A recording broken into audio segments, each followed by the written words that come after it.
Hi, I'm Victoria. I'm a child psychiatrist and parent coach, and I'm also mum.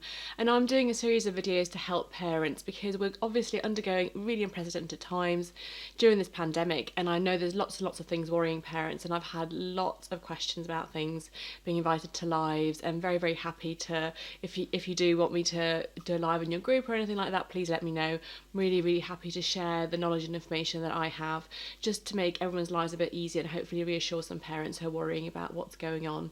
And today I'm going to be talking about something that I know is close to a lot of your hearts, and that's screen time, because I know that during this pandemic and the lockdown, a lot of kids are having a lot of screen time, both quite young children, toddlers, and also all the way up to teenagers. And I know parents have been asking me about whether that's okay. So I really want to talk about that and share my thoughts on it. If you do like my videos, please do subscribe to my YouTube channel or like me on Facebook, because I do put the videos out over both of them, so you'll always have them as soon as they come out. And if you like the extras that I give to people on my emailing list, which is often extra videos or extra tips, please do subscribe to my emailing list. Otherwise, please stay tuned and I will tell you all about what I think about screen time.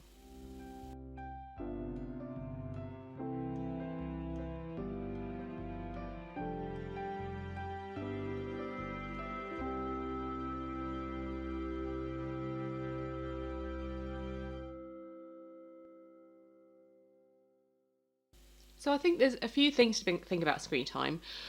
One of the things that I've noticed parents worrying about is screen time intrinsically bad for my kids? So is them being on some kind of device, watching YouTube, or even kind of on the telly, just intrinsically bad? Is it going to damage them in some way in the longer term? And I think obviously people have looked into this evidence a lot, and there was a very interesting kind of guidance released, I think it was in November last year, all about whether screen time, is detrimental to children. And I think what it really found is the evidence is really broad. A lot of it looks at television, doesn't really look a lot at devices. And the main detriment really is that children don't have other things that they're doing. So it's not that intrinsically watching television necessarily or being on devices is a bad thing that kind of somehow warps your brain and then it kind of can't recover. It's more that actually you're not doing other things while you're doing that. So your brain doesn't have time, I guess, to develop those other areas. And also, there's all the links to kind of not being as healthy because you're more sedentary and that kind of thing. But there wasn't really enough evidence, certainly for the UK guidance, to say that, there should be a limit on screen time. And really, when I looked at all of that, what it told me is we basically don't really know enough. We think it's probably not a great idea, and there's lots of reasons for that. There's all the stuff about switching attention kind of very quickly between things. There's obviously a lot of information coming in as well, especially when you're playing games or you're kind of flipping from one short video to another. The brain becomes quite overloaded with just sort of stimulus coming at it, and it's probably not great for the brain. But we don't really know whether in the long term that will have really detrimental consequences, or whether it basically you might get a bit sort of addicted to it and it'll be hard to come off, but actually your brain can then start to develop the bits that perhaps it hasn't been developing. So I don't think there's really any clear evidence that screen time, having a bit more screen time, is really bad, or even having a lot more screen time is intrinsically really bad for the brain.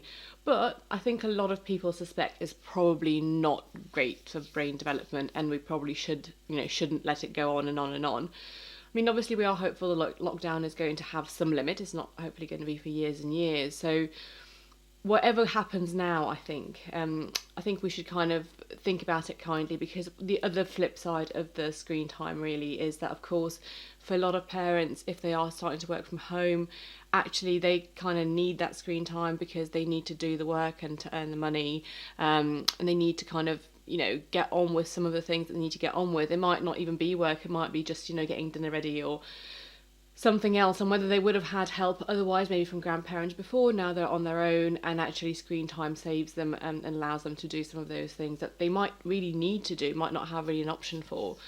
So I think it's a real balance, because there are some things that parents are going to really benefit from screen time, because they will have some time maybe to do something else, especially when you have slightly younger children and screen time can kind of distract them for a bit. And I can understand parents worrying about the effect on the brain, but I think really, like everything else, you should kind of look at those two things in balance and think, okay, well, this is a short-term thing that's happening, and we're hopeful that really the kind of slightly more screen time in the short term, or even kind of moderately more screen time in the short term, isn't going to have long-term consequences for the brain. Certainly, as I said, there isn't a huge amount of evidence that there is long-term consequences that's directly from watching screen time. So yeah, I think that kind of it's thinking, being kind to yourself and thinking about it through those things. I think some of us, especially perhaps parents who feel very strongly about screen time, which are now having to utilise it, it can be very difficult to accept that maybe that is something what you need for now. But sometimes it is, and actually probably us having some time to do the things that we need to do, even if that does mean a bit more screen time for our kids, overall, if you weigh it all up, it's probably more beneficial, because if we are more okay, our kids are likely to be more okay in this kind of situation as well. So just think about weighing all those different things up. It's not just a straight answer, screen time is bad, kind of don't do it. Or equally, screen time is totally okay, just do lots of it. I think you need to allow there to be screen time in order for you to do the things that you need to do, and try and do other things if you're not doing with it. And I guess that's the other kind of thing that parents ask me, so what do you do, because of all the things that have happened, and perhaps all our routines have changed. I think a lot of parents have found that suddenly screen time's kind of really crept in without them really necessarily wanting to. But because things were so up in the air and chaotic, suddenly screen time has just suddenly kind of crept in, and their child is, used to being on the tablet or on a phone or on, YouTube just for hours and hours on end. And you're thinking, wait, hold on a second, what do I do with that now? And I think it really depends on the age of the child.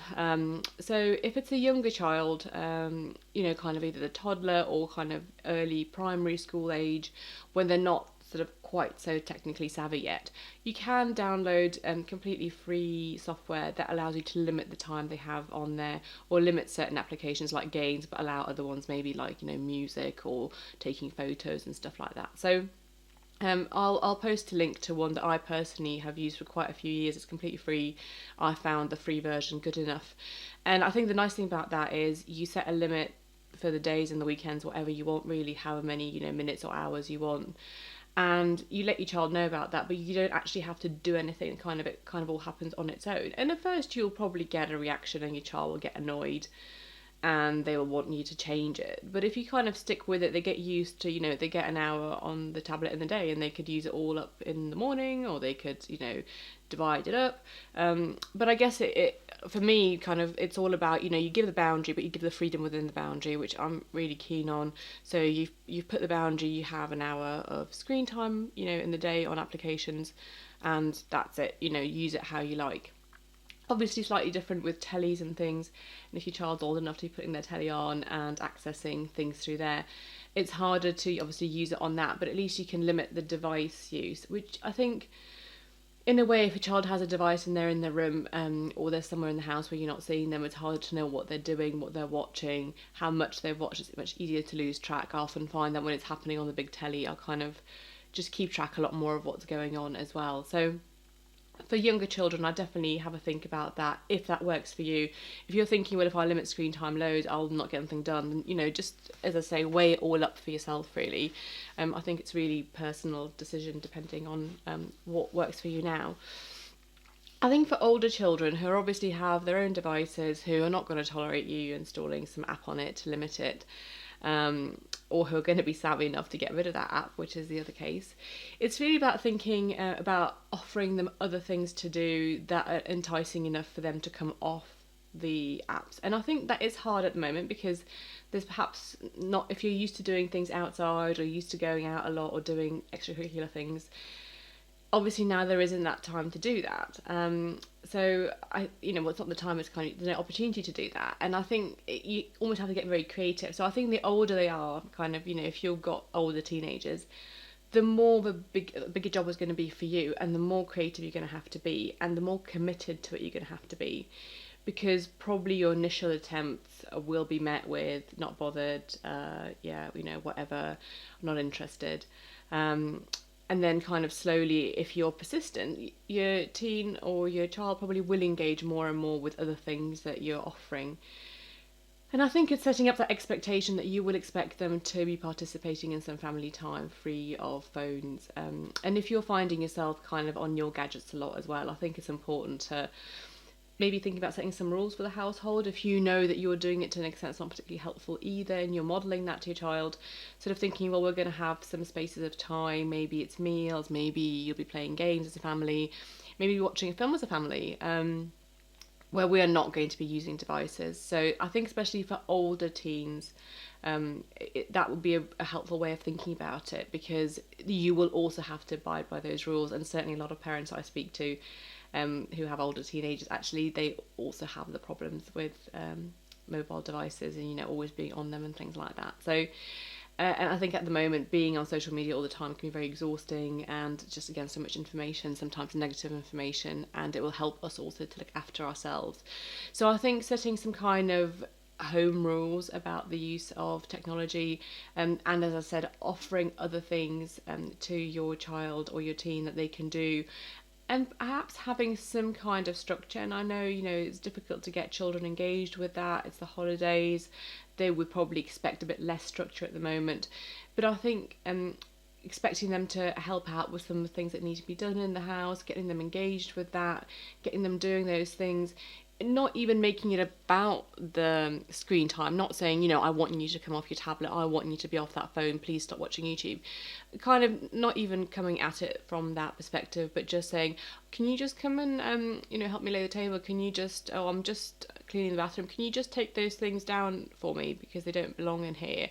So kind of giving them little jobs, and I think, you know, for slightly kind of middle school kids, I guess this might work because they're still kind of fairly helpful, and they'll probably engage with some of that kind of doing with you, especially if you're giving them very small concrete jobs that don't sort of seem, you're not asking them to do something really big, and that just engages them in doing at least something else outside of screen time, rather than it being a battle about screen time. I think realistically with school age and teen children, it's really hard to actually just say, I want you to stop using it, or I want you to use it less, or I think it's a bad idea. I genuinely just don't think they believe that, or they think that, or that's going to get through to them. I mean, I work with a lot of teenagers, and I haven't met a single one who really could think about, you know, how social media stuff was really terrible. Sometimes they can acknowledge, you know, bullying has happened and they can kind of work through that, but I don't think very many of them really want to use loads less of it. And, you know, it's completely normal for teens to be using a lot of social media and to be on their phones all the time. So I think kind of those conversations probably are never going to be helpful. It's more kind of squeezing out that time from the schedule and filling it up with other activities that involve not using your mobile phone. So something a little bit more active, something that needs their engagement so they can't be on their device, basically.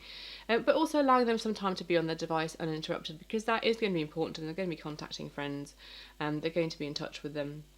So it's kind of allowing some of that time, but also allowing some time for other things that you're doing. It will take persistence and creativity. So I think it's something that you kind of have to decide to do and undertake, and, you know, be persistent about, because I think social media for slightly older kids is always going to be the default, because for many of them this is the way they have found to be with themselves. They don't necessarily have other ways of being with themselves.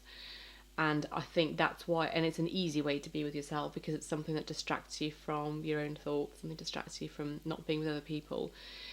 And if they don't have other ways of being with themselves, this will be the default. If they do have other ways of just being alone and entertaining themselves, then it's helping them kind of engage with that, prompting them to engage with that alongside the sort of device use as well. So those are my thoughts. As usual, I'm sort of quite pragmatic, I think, about these things. And I think we need to be kind to ourselves as parents and not set up unrealistic expectations.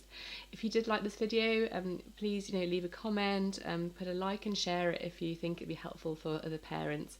And if you would like me to do any kind of videos for a group that you're in or anything like that, please let me know, because I'm really keen to share anything that will be helpful to other parents. And hopefully I will see you all soon.